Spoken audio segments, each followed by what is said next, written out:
I'm standing on the top of the bluff overlooking the site of Cameron's sawmill. The mill itself was operated probably sometime into the 1860s and then abandoned by the Bale family. It stood as a ruin for some years and then was finally burned down.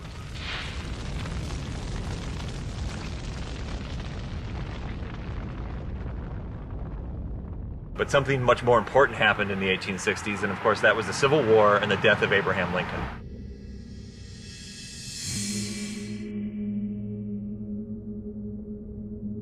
Immediately after Lincoln's death, people started coming to the site of New Salem.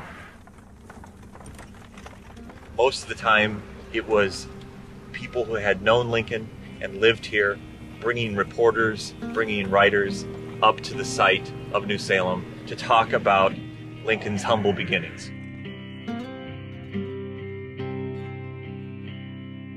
Real tourism to the site of New Salem didn't begin until the 1890s. Visitors of the old Salem Chautauqua, which was held directly across the river from where I'm standing, would get into a boat and cross the Sangamon River to visit what they called Old Salem Hill.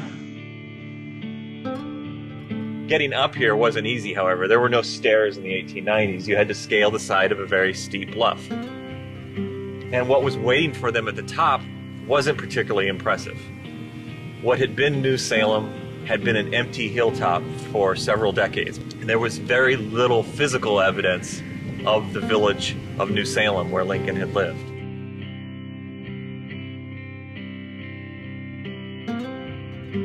Right in this vicinity, at the top of the hill, there was a depression in the ground.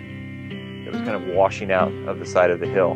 And from that depression were three trees. It's an elm, a locust, and a sycamore. And they all seemed to grow from a common root.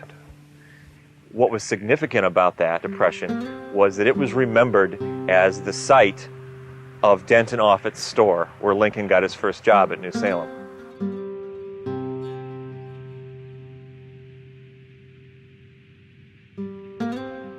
Most of the buildings at New Salem had very crude earthen-walled cellars beneath a part of the building. And when the buildings were dismantled as the village was being abandoned, those cellars were just left open, and they filled gradually from rain-washed soils and leaves and branches and that kind of thing. So there were a number of depressions like that across the top of Old Salem Hill. This particular depression was remembered by people who were living in Petersburg as the site of Denton Offutt's store. And some of the people who remembered that actually worked at the store, so we feel that they probably were right.